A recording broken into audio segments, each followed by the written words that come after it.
በስመ አብ ወወልድ ወመንፈስ ቅዱስ አሐዱ አምላክ አሜን። የልዑል እግዚአብሔር ቤተሰቦች የእናታችን የቅድስት ድንግል ማርያም የአስራት የበኩራት ልጆች እንኳን ለዓመቱ ለሰኔ 12 ቀን ለቅዱስ ሚካኤል ዓመታዊ ክብረ በዓል በሰላም በጤና ደረሳችሁ። ዝክር ሚዲያችንን ሰብስክራይብ፣ ላይክ እንዲሁም ሼር በማድረግ አገልግሎታችንን እንድታበረታቱ ስንል በልዑል እግዚአብሔር ስም በትህትና ቃል እናሳስባለን። ከዚህ በመቀጠል የቅዱስ ሚካኤልን የሰኔ 12 ቀን የሚነበበውን እንዲህ በማለት እናሰማለን።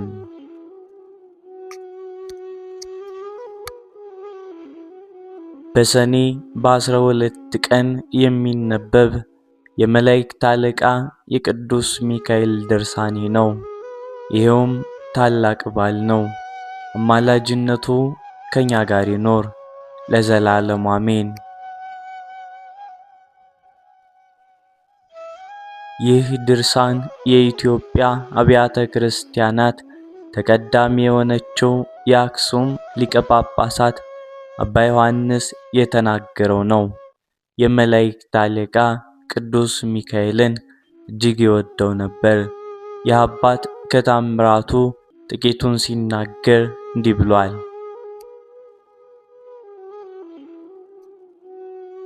በአንዲት አገር ሃይማኖቱ የቀና ታላቅ መኮንን ስሙ አስተራኒቆስ የሚባል የኪልቅያ ሰው ነበር። ሚስቱም አፎሚያ ትባል ነበር። ሁለቱም እግዚአብሔርን የሚፈሩ ነበሩ።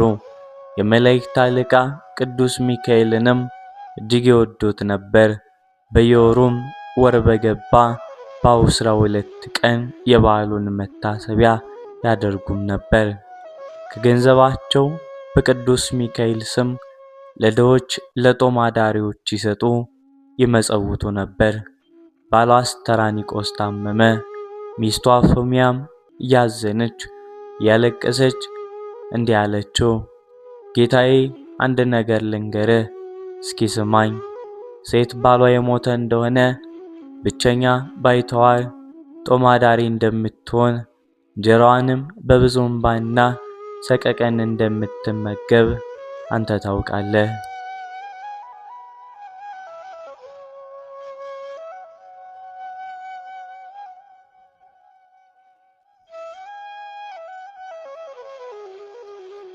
አሁንም አንተ ብትሞትና ብትለየኝ ከሐዘን የሚያረጋጋኝ ልጅ አባት እናት የለኝም። አሁንም አንተ ስላለህ የመላእክት አለቃ የቅዱስ ሚካኤልን ስዕል እንድታሰራልኝ ይሻለሁ። በመዓልትም በሌሊትም ከሰይጣን ጠላትነት ይጠብቀኝ ዘንድ እኔ በቤቴ ውስጥ አኑሬ እማጸንበታለሁ። አስተራኒቆስም ወደ ሰዓሊ ላከ። የመላእክት አለቃ የወርቅ የሚካኤልን ስዕልም በልዩ ጌጣጌጥ ተጊጦና ተውቦ በወርቅ ቀለም አሳምሮ እንዲሰራለት አዘዘው። ሰዓሊው እንደታዘዘው አደረገለት። አስተራኒቆስም ለሚስቱ ለአፎሚያ ያንን ስዕል ሰጣት።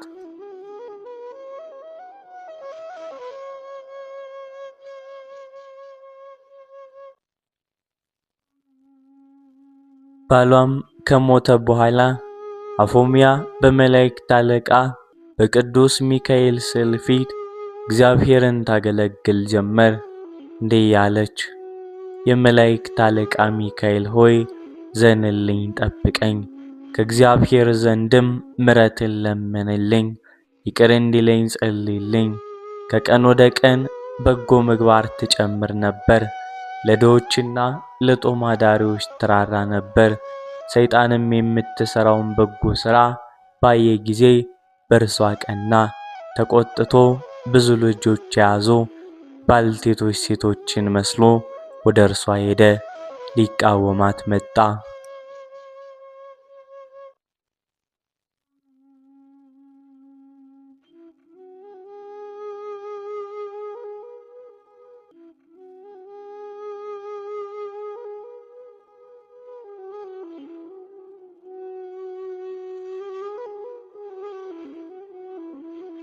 የተንኮሉ ብዛትም ብዙ አጋንንቶች ነበሩ። በሩን የምትጠብቀው ገረዷ ፎሚያን ጥሪልኝ አላት። እርሷም ሜዳ ባልቴቶች ብዙ ልጆችን ይዘው ከሁለተኛ በር ተቀምጠዋል፣ አንቺንም ይፈልጋሉ አለቻት። አፎሚያ እየተጠራች ወጣች። አፎሚያ ባየቻቸው ጊዜ እንዲህ አለቻቸው፣ ቸር አላችሁን? ኖ ወደ ቤቴ ግቡና ጸልዩልኝ፣ በረከታችሁን እንዳገኝ የመላእክት አለቃ የቅዱስ ሚካኤልንም ስዕል ተሳለሙ። ጌታዬ አስተራኒቆስ ከመሞቱ አስቀድሞ ለእርሱ አደራ ሰጥቶልኛልና። ጌታዬ ከሞተ በኋላ ግን ወደ ቤቴ የገባ ወንድ የለም። ልጆችም ቢሆኑ አይገቡም። ወንዶች እንደሆናችሁ ወደ ቤቴ እንዳትገቡ በእግዚአብሔር ስም አምያችኋለሁ።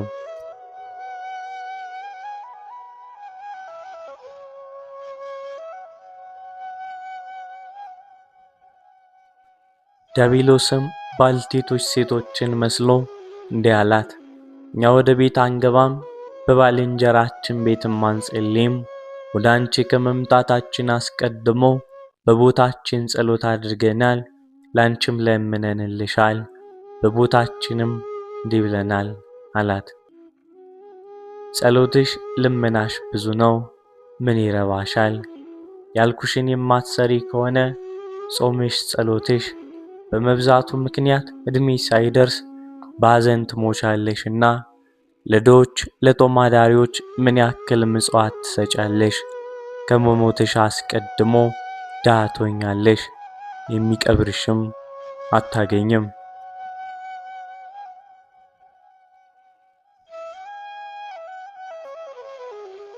አንቺ ጌታዬ ከሞተ ወደ ቤቴ የገባ ሰው የለም ትያለሽ። ባል የሌላት ሴት ሁላ በቤቷ በረከት አይኖርም መጽሐፍ እንደተናገረ። ዳግመኛም እንዲህ አላት፣ ስሜ ልንገርሽ፣ እግዚአብሔር በመጀመሪያ ወንድንና ሴትን ንጹሕ አድርጎ የፈጠረ አይደለምን? እኔም ስለምወድሽ ይህን ልነግርሽ መጣሁ።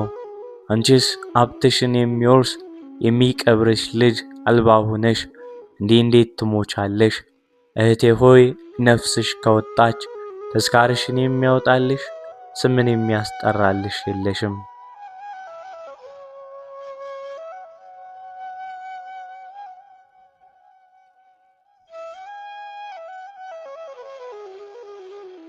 እኔ አኖሪዎስን ሚስት እንደሌላቸው አይቻለሁ። ጠላቶቹ መንግስቱን ለመቀማት ፈልገው በተነሱ ጊዜ በዚያ ወራት ሚስቱ ሞታለች። አሁንም እርሱ ቢያገባሽ ሚስቱ ብትሆኝ ይሻላል፣ በመንግስቱ አብረሹ ትነግሻለሽ። የአስተራኒቆስ ሚስት አፎሚያ እኔ እንደማስበው እርሱ ያግባሽ፣ ይህን እንድነግርሽ እኔን ወደ አንቺ ልኮኛል፣ ብዙ ወርቅ ብር እሰጥሻለሁ ብሏል።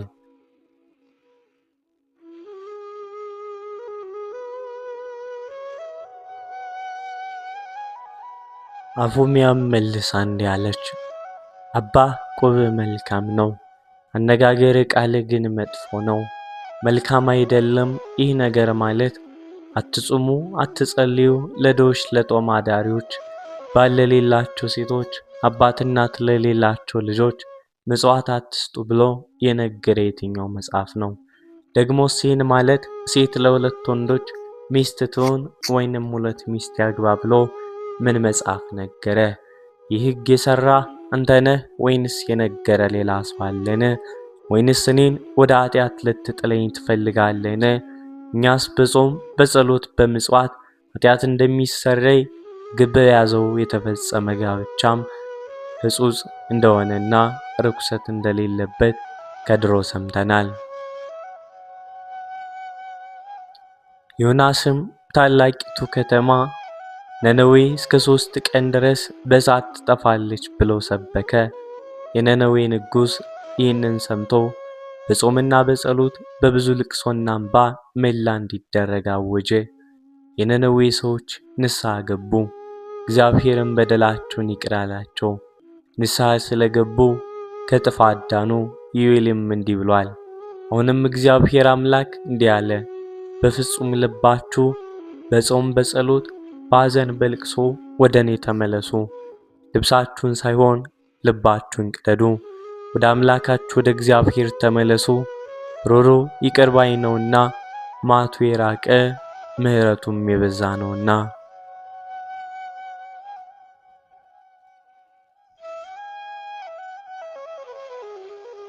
ስለ ምጽዋትም ደግሞ አንድ ባለጸጋ መምህር ሆይ ምን አድርጌ የዘላለምን ሕይወት እወርሳለሁ ብሎ በጠየቀው ጊዜ ጌታ ያለውን ሁሉ ሽጠህ ለውጠህ ለድሆችና ለጦም አዳሪዎች መጽውታቸው አለው።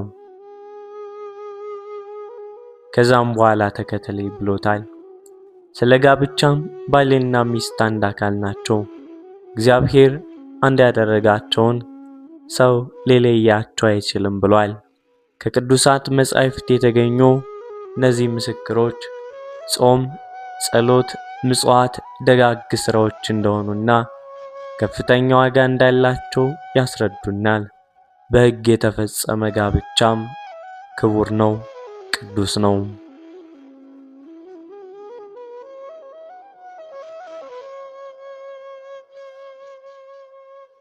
እንግዲህ አንተ አይጠቅምሽም፣ ጾምሽ፣ ጸሎትሽ፣ ምጽዋትሽን ተይ እንዴት ትለኛለህ? ደግሞም እንዴትስ እስከ 2 አግቢ ትለኛለህ? ክርስቶስ በአንደበቱ አድሮ የሚናገርበት ሐዋርያው ጳውሎስም ለምእመናን እንዲህ እያለ ይዳኛል። መልእክታችሁን ወንጌልን እንዳታዋርዱ፣ እንዳታስነቅፉት ተጠንቀቁ። ሁልጊዜ ለጾምና ለጸሎት እንዲተጉ ከዝሙት እንዲርቁና ሕጋዊ ጋብቻን እንዲያከብሩ ያዛል። ስለዚህም ወንድ በሚስቱ ተወስኖ ይኖር፣ ሴትም በባሏ ጸንታ ትኖር ይላል። እኔስ ስለ ርግብም እንኳ ባሏ ከሞተ ከሌላ ወፍ እንዳትቀላቀል ለምልክት በጥፍሯ ምላሷ እንደምትሰነጥቅ ሌላ ወፍ ለቀረባት በፈለገ ጊዜ እንደምትጮህና ባልንጀሮቿ እርሷን ረድተው እንደሚያባርሯት ሰምቻለሁ። አንተ ግን 2 አግቢ ትለኛለህ።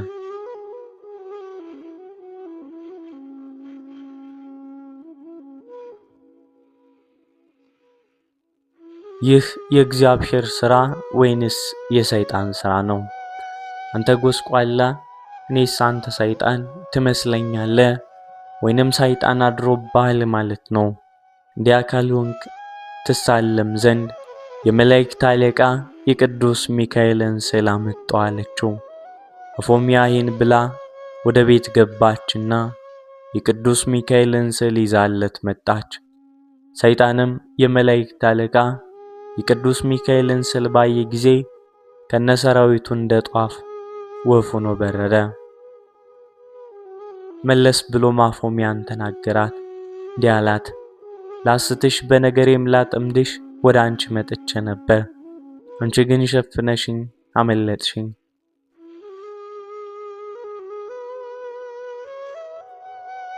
ነገር ግን ከእንጨት ከወርቅ ከብር ተሰርቶ በቤትሽ ውስጥ ባለው በቅዱስ ሚካኤል ስዕል ምክንያት አትታበይ። እኔም አልቅሼም እጠባበቅሻለሁ እስከ በዓሉ ሰኔ 12 ቀን ድረስ። ያን ጊዜ በእግዚአብሔር መንበር ፊት ሲሰግድ ለሰዎች ለፍጥረቱም ሁሉ ምሕረትን ሊያማልድ ይሄዳል። ያን ጊዜ እርሱ ወደ አንቺ አይመጣም። እኔ መጥቼ በቤትሽ ያለውን ስዕል አንስቼ በራስሽ ላይ እንዳፈር ፈጨዋለሁ። እስኪ ሚካኤል የሚያደርግልሽን አያለሁ አላት።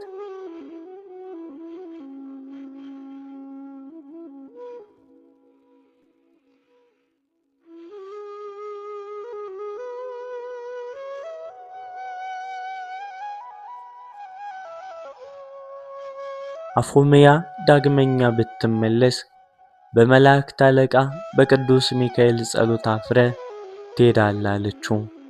አፎምያም ወደ ቀኝም ወደ ግራም በክርስቶስ በመስቀሉ ምልክት አማተበች።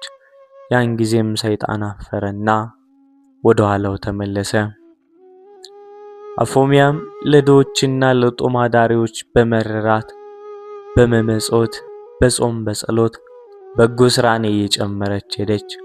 ከዚህ በኋላ በሦስተኛው ቀን በሰኔ በ12 ቀን የቅዱስ ሚካኤል በዓል ዕለት ሲደርስ ዲያብሎስ እንደገና በአስኬማ መላእክት ተመስሎ በሌሊት መጣ። ጳውሎስ ራሱ ሰይጣን የብርሃን መልአክ አስመስሎ ይመጣል እንዳለ በእጁም የያዘው በትር የወርቅ ነበር። በዚያም በትር ላይ የመስቀል ምልክት አምሳል አልነበረበትም። ከቤቷ ገብቶ እንዲህ አላት፣ አፎሚያ ሆይ ቸር አለሽኝ። ጣንሽ፣ ጸሎትሽ፣ በጎ ሥራሽ ወደ እግዚአብሔር ዙፋን ፊት ደረሰ። ፍጹም ደስ ይበልሽ አላት። አፎሚያም አንተ ማነህ? ስምስ ማን ነው አለችው። የመላእክት አለቃ ሚካኤል እኔ ነኝ። ሚካኤል በዚያች ቀን ማለት በሰኔ 12 ቀን በበዓሉ ዕለት ወደ አንቺ አይመጣም። እርሱ ስለ ሰውና ስለ አንቺ እንስሳም ምሕረትን ይለምን ዘንድ በእግዚአብሔር ዙፋን ፊት ሊሰግድ ይሄዳልና ብሎ ዲያብሎስ ሲናገርሽ ሰምቻለሁ። ስለዚህ ዲያብሎስ እንዳይበረታብሽ አንቺን ለመርዳት ከሰማይ ወረድኩ። አሁንም ለኔ ልትሰግጅ ይገባሻል። መላእክቶቼን በሰማይ ትቼ አድንሽ ዘንድ ወደ አንቺ ወርጃለሁና አላት።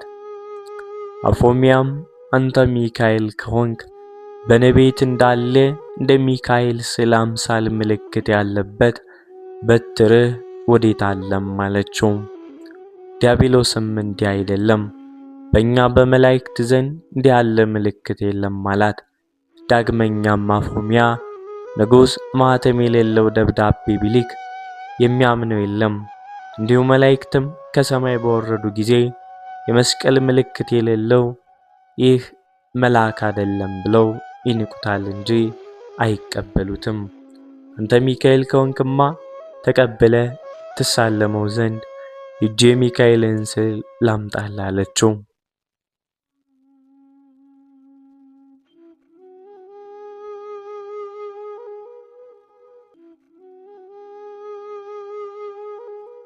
ወዲያውኑ የክፉ የዲያብሎስ ፊት ተለውጦ እንደ ጨለማ ተራራ ሆነ። ዓይኖቹም እንደሚነድ እሳት፣ አፉም ጨለማ እንደሞላበት እንደ ታላቅ ገደል ሆነ። ሽታው እጅግ የከረፋ የሚከረፋ ጢስ ከአፉም ይወጣ ነበር። አንቆ ሊገላት ዘሎ በእጁ ያዛት። አፎሚያንም ከአንቺ ጋር እሞታለሁ፣ ይህን ሁሉ መከራ እንዴት ታመጭብኛለሽ አላት። ከዚህ በኋላ በታላቅ ቃል ወደ መላእክት አለቃ ወደ ቅዱስ ሚካኤል አሰምታ ጮኸች። የመላእክት አለቃ ሚካኤል ሆይ ከጠላቴ ከሰውም ሁሉ ጠላት መጥተህ አድነኝ አለችው።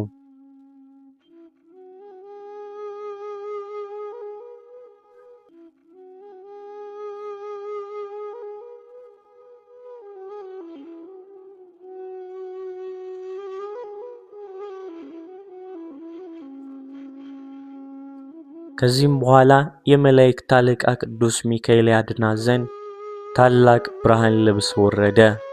ብርሃኑም ቤቷን ሁሉ መላው። ከዚህ በኋላ ዲያብሎስን ይዞ በእጁ በትር መትቶ ከምድር ላይ ጣለው።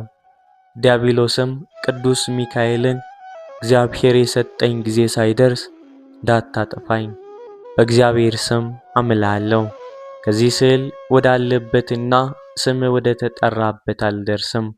የመላእክት አለቃ ቅዱስ ሚካኤል ሆይ ቀድሞም እግዚአብሔር ከሹመቴ በሻረኝ ጊዜ የተዋጋኸኝ ከሰማይ ወደ ምድር የጣልከኝ አንተ ነህ አለው።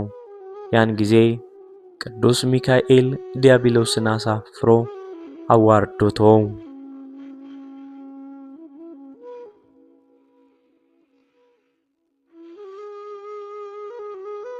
ቅዱስ ሚካኤልም አፎሚያን የእግዚአብሔር አገልጋይ ሆይ አንቺ የተመሰገንሽ ነሽ፣ ጾምሽ፣ ጸሎትሽ፣ ምጽዋትሽና በጎ ሥራሽ መልካም መታሰቢያ ሆኖ ወደ ሰማይ አረገ፣ ከእግዚአብሔር ፊትም ደረሰ። አሁንም ወደ ቤተ ክርስቲያን ሂጂና ጸልይ። ዛሬ ነፍስሽ ከሥጋሽ ትለያለችና መላእክትም ወደ አንቺ መጥተው ነፍስሽን ወደ መንግሥተ ሰማያት ያሳርጓታል። ነፍስሽም ከባልሽ ከአስተራኒቆስ ነፍስ ጋር ከዚያ ለዘላለሙ በረፍት ትኖራለች። ከዚህ በኋላ የመላእክት አለቃ ቅዱስ ሚካኤል አፎሚያ እያየችው ወደ ሰማይ ወጣ።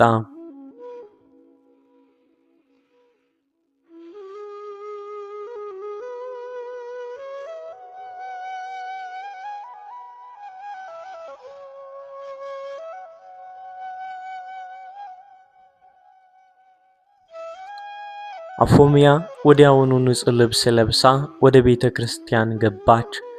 የክርስቶስን ሥጋና ደም ተቀበለች።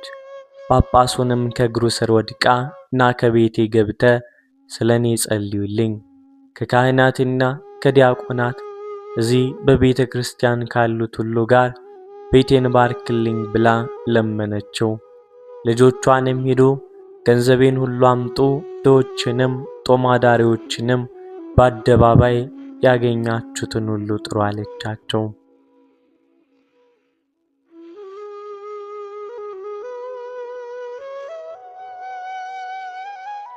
ጳጳሱም ከካህናትና ከቀሳውስት ከዲያቆናት ጋር ከእርሱም ጋር ካሉት ሁሉንም ጠርቶ መጥተው ወደ ቤቷ ገባ። በቤቷ ያለው ሁሉ ለድሆች ለጦማዳሪዎች በጳጳሳቱ እጅ ሰጠች። በሰላም ወደ ቤታችሁ ግቡ ብላ አሰናበተቻቸው። ጳጳሱንም ካህናቱንም ዲያቆናቱንም ወደ ቤቷ አገባቻቸው። ጳጳሱን በወርቅ ወንበር ካህናቱን በብር ወንበር በግራ በቀኙ አስቀመጠቻቸው። ሊቀ ጳጳሳቱ በወንበሩ ሥራ ያማረ ልብስ አነጠፈች። ከዚህ በኋላ በመካከላቸው ቆማ እጇን ወደ ሰማይ ዘርግታ ወደ እግዚአብሔር ጸለየች። ጳጳሱንም ልብሷን ከምድር ላይ ዘርግታ በላዩ ላይ ተኝታ አባቴ ሆይ የንስሐ ጸሎት ስጠኝ አለችው። ጳጳሳቱንም የተረፈውን ገንዘቤን ሁሉ ላንተ ይሁንና ድሆችንና ጦማዳሪዎችን እንድትረዳበት ስሜንም የባሌን የአስተራኒቆስ ስም እንድታስብበት አለችው። ያን ጊዜም የሚካኤልን ስዕል ስጡኝ አለች። አመጡላት። ተሳልማ ከፊቷ ላይ ያደረገችው።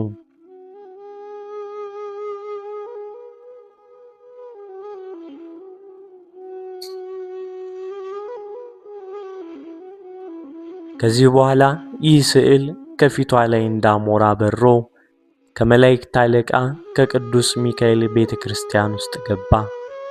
ያለ ገመድ ከቤተ መቅደሱ መካከል ተንጠለጠለ። ከዚህ በኋላ ለምለም ቅጠል አወጣ፣ በጎ ፍሬም አፈራ።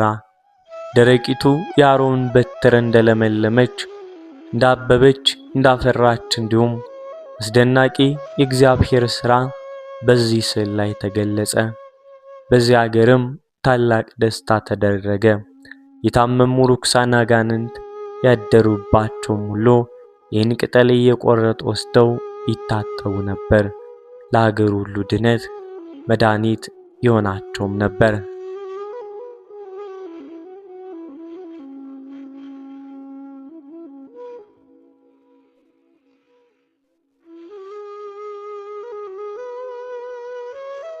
በዚያ ሀገርም በመላእክት አለቃ በቅዱስ ሚካኤል ስም ታላቅና ድንቅ ታምራት ተደረገ።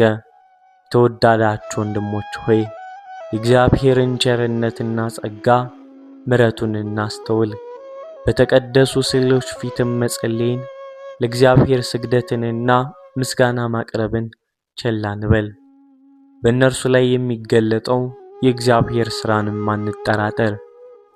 በማስተስሪያው ላይ ረበው ከነበሩት ከመመስገኛው ኪሩቤል መካከል እግዚአብሔር ለሙሴና ለአሮን ይገለጥ ነበርና ትእዛዙንም ሁሉ ይነግራቸው ነበርና ከእጃቸው ከቃላቸው ምስጋናን መሥዋዕትን ጸሎትን ይቀበል ነበርና የሕዝቡንም ኃጢአት ያስተስርይ ነበርና ይህም ረቂቅ ድንቅ ለሆነው ምስጢር ታላቅ ምልክት ነው። ስለዚህ በተቀደሱ ስዕሎች ፊት ጸሎትን ለሚቀበል ሕይወትን ለሚያድል ለክብር ለባለቤት ምስጋና ምልጃን ጸሎትን ያቀርቡ ዘንድ ለምእመናን ሥርዓት ሆነ።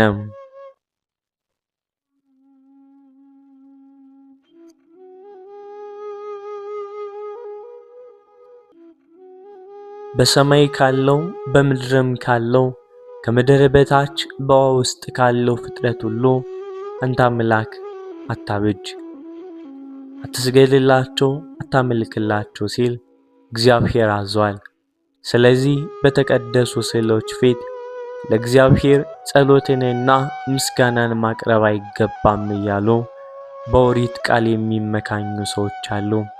እኛም የኦሪትን ቃል ጠንቅቀው እንዲያስተውሉ እንመክራቸዋለን። ቃሉ አትስገድላቸው፣ አታምልክላቸው ይላልና እነዚህ ጣዖታት ይደናቁ፣ የተዋረዱ ናቸው። እነርሱ በልዩ ልዩ መልክና ምሳሌ የሚሰሩ ጣዖታት ናቸው።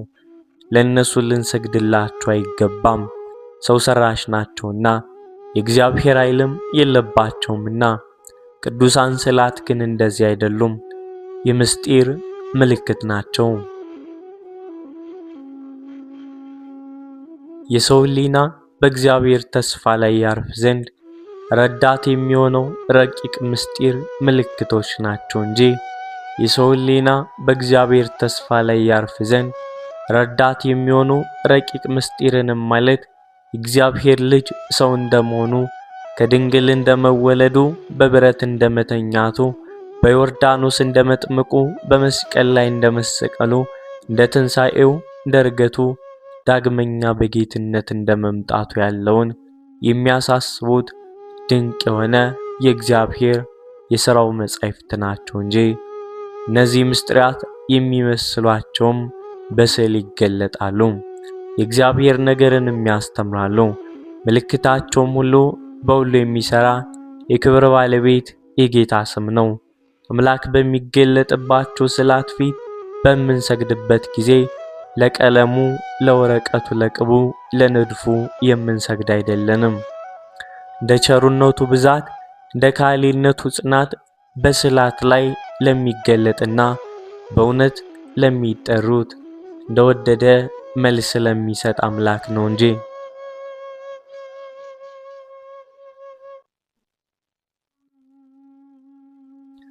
በእነዚህ ስዕላት ፊትም የሚሰግድ የሚጸልይ የሚማልድ የሚለምን የሚያመሰግን የሚዘምር የክብር ንጉሥ እግዚአብሔርን ያከብረዋል፣ ከፍ ከፍም ያደርገዋል። ሐዋርያው በሰማያት ያለ በምድርም ያለ በቀላያትም ያለ ከምድር በታች ያለ ጉልበት ሁሉ ለኢየሱስ ክርስቶስ ስም ሊሰግድ ይገባል፣ አንደበትም ሁሉ እግዚአብሔር አብ አምላክ እንደሆነ ኢየሱስ ክርስቶስም አምላክ እንደሆነ ሊመሰክር ይገባል ብሏልና። ከእግዚአብሔር ሥራ አንዲቱን አይቶ ቀድሞ ካስታወሳቸውም ቢሆን በእናቱ በድንግል ማርያም ቃል ኪዳን ምክንያት በቅዱሳት መላእክት በነቢያት በሐዋርያት በጻድቃንና በሰማዕታት እርዳታ ምክንያት ከሚያደርጉት ሌሎች ነገሮች ቢሆን የስሙ ምልክት ተጽፎባቸው አይቶ የሚሰግድ የሚገባውን የሚያቀርብ ሰው እርሱ ከምዕመናን አንድነት ውስጥ የተቆጠረ ነው። በእውነት ሃይማኖቱም የታመነ ምስክር ነው። አፎሚያን ከሰይጣን ወጥመድ እንዳዳናት እኛን ልጆቹን ቅዱስ ሚካኤል ከተለያዩ ፈተናዎች ይሰውረን ያድነንም ዘንድ የቅዱስ ሚካኤል መልካም ፈቃድ ይሁንልን። ወስብሐት ለእግዚአብሔር።